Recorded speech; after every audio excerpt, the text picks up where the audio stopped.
ایک مرتبہ ایک ناستک مجھے ملا نا، کہنے لگا کہ تمہارے نبی صلی اللہ علیہ وآلہ وسلم نے جو چاند کے 2 ٹکڑے کیے ہیں اس کو کوئی پروف نہیں کر سکتا، کوئی نہیں ثابت کر سکتا، نہ سائنس کے طور پہ ثابت کر سکتا۔ اور یہ جو ناستک ہوتے ہیں اللہ کو، کتاب کو، قرآن کو، حدیث کو تو مانتے نہیں ہیں، جو ہم ان کے سامنے وانشق القمر رکھ دیں اور ان کے سامنے وہ آیات اور احادیث رکھ دیں تو وہ مان لیں، وہ تو مانیں گے نہیں۔ تو میں نے ان سے کہا کہ سنو، یہ باتیں جو ہوتی ہیں یہ عشق والی باتیں ہیں، عقل والوں کو سمجھ میں نہیں آتی۔ اس کی وجہ کیا ہے؟ اس کی وجہ یہ ہے کہ جب نبی صلی اللہ علیہ وآلہ وسلم معراج پر گئے، سبحان الذی اسری بعبدہ لیلا من المسجد الحرام الی المسجد الاقصی، جب آقا علیہ السلام معراج پر گئے نا تو تقریباً 27 سال کا وقت گزرا، اور معراج سے جب واپس آئے تو آپ نے معراج پر جانے کے بعد جنت کو دیکھا، دوزخ کو دیکھا، فرشتوں سے ملاقات، نبیوں سے ملاقات، اور جبریل علیہ السلام لے کر تمام جگہوں پر گئے۔ پھر آقا علیہ السلام جبریل رک گئے، آقا علیہ السلام اور بلندیوں پر گئے، اللہ تعالیٰ نے جہاں تک چاہا وہاں تک آقا علیہ السلام گئے، پھر آخر اللہ سے بھی ملاقات کی۔ اور جب آئے ہیں نا زمین پر تو کیا ہوا؟ آپ کا بستر گرم تھا اور گھر کے دروازے کی کنڈی ہل رہی تھی، سبحان اللہ۔ تو آقا علیہ السلام نے جب یہ بات ابو جہل سے کہی نا کہ ابو جہل میں راتوں رات آسمانوں پر گیا، میں نے جنت دیکھی، میں نے دوزخ دیکھی، میں نے رب کا دیدار کیا، میں نے اللہ سے ملاقات کی، اور جب میں آیا تو میرے گھر کے دروازے کی کنڈی ہل رہی تھی اور میرا بستر بھی گرم تھا۔ تو ابو جہل کیا کہنے لگا کہ اوہو، اتنی چھوٹی رات، اتنا لمبا سفر، آسمانوں پہ جانا، جنت کو دیکھنا، دوزخ کو دیکھنا، رب کا دیدار کرنا، اور پھر واپس آ جانا، اور واپس آئے تو کنڈی کا ہلنا اور بستر کا گرم ملنا نہیں ہو سکتا۔ اس نے کیلکولیٹ کیا، اپنے دماغ کے ذریعے سے حساب لگایا، اس نے کہا نہیں ہو سکتا۔ تو آقا علیہ السلام نے پھر یہ بات ابو بکر سے کہی کہ ابو بکر، میں راتوں رات آسمانوں پر گیا، میں نے جنت دیکھی، میں نے دوزخ دیکھی، میں نے رب کا دیدار کیا، میں نے اللہ سے ملاقات کی، میں جب آیا میرا بستر گرم ملا اور میرے گھر کی جو کنڈی تھی دروازے کی وہ مجھے ہلتی ہوئی ملی۔ تو صدیق اکبر نے فرمایا قبل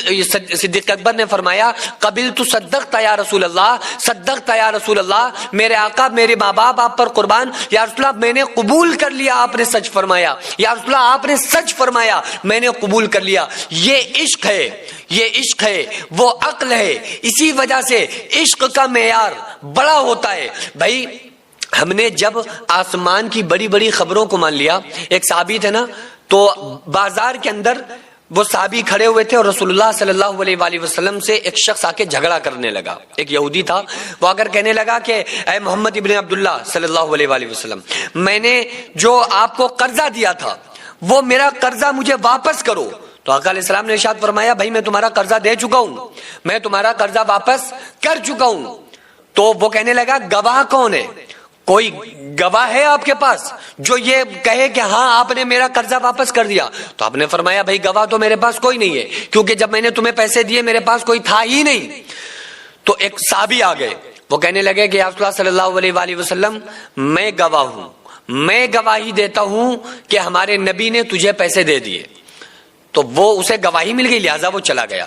تو پیارے آقا نے فرمایا کہ اے شخص یہ بتا تو نے گواہی کیسے دی؟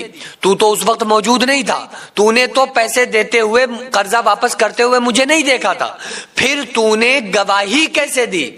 تو وہ صحابی کہتے ہیں کہ یا رسول اللہ، اے میرے آقا، میرے ماں باپ آپ پر قربان، آپ نے بتایا جنت ہے میں نے مان لیا، آپ نے بتایا جہنم ہے میں نے مان لیا، آپ نے بتایا رب ہے میں نے مان لیا، آسمان کی بڑی بڑی خبروں کو جس کی زبان سے مان لیا ہو، یہ چھوٹی سی پیسوں والی خبر کو میں کیسے نہ مانتا؟ تو پیارے آقا نے ارشاد فرمایا کہ صحابی کی گواہی آج سے 2 لوگوں کے برابر کر دی گئی ہے، اور اس صحابی کا مقام اللہ کے رسول صلی اللہ علیہ وآلہ وسلم نے بلند و بالا کر دیا۔ اور سائنس بھی اس بات کو اب ماننے کو تیار ہوئی ہے۔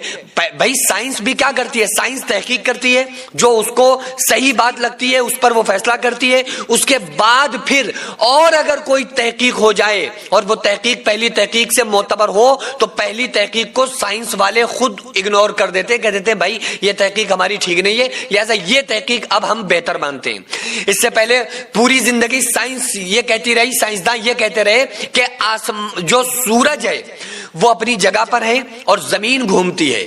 لہذا قرآن نے 1400 سال پہلے کہا تھا وَالشَّمْسُ تَجْرِي لِمُسْتَقَرٍّ لَهَا الشَّمْسُ وَالْقَمَرُ بِحُسْبَانٍ کہ سورج چلتا ہے. قرآن نے 1400 سال پہلے کہا تھا کہ وَالْأَرْضَ مِدَادًا کہ جو زمین ہے وَالْجِبَالَ أَوْتَادًا کہ پہاڑوں کو ہم نے زمین کا میخ بنایا ہے, میں نے زمین میں کیلوں کی طرح پہاڑوں کو گاڑا ہے, لہذا زمین نہیں گھومتی ہے. اور سائنس پہلے کہتا رہا کہ زمین گھومتی ہے زمین گھومتی ہے, اب آ کے اس نے بھی رائے بدل دی, کہا کہ نہیں بھائی زمین نہیں سورج گھومتا ہے. تو اسی طرح سے سائنس بھی اپنی جو رائے ہوتی ہے اس کو بدلتی رہتی ہے. اسی طرح سے جب یہ بات لوگوں کا کہنا ہوا, سائنسدان کا کہنا ہوا کہ ہم چاند پر پہنچے, تو وہاں سے آنے کے بعد انہوں نے کہا کہ بھائی چاند میں ہم نے ایک شگاف دیکھا, ہم نے ایک شگاف دیکھا, اس کے اندر وہ ایک ٹکڑا دیکھا, اس طرح سے دیکھا جیسے چاند دو ٹکڑوں میں بٹ کر پھر سے مل گیا ہو. تو ہم نے کہا یہی تو ہمارے نبی صلی اللہ علیہ وآلہ وسلم کا معجزہ ہے نا بھائی, یہی ہے کہ نہیں ہے؟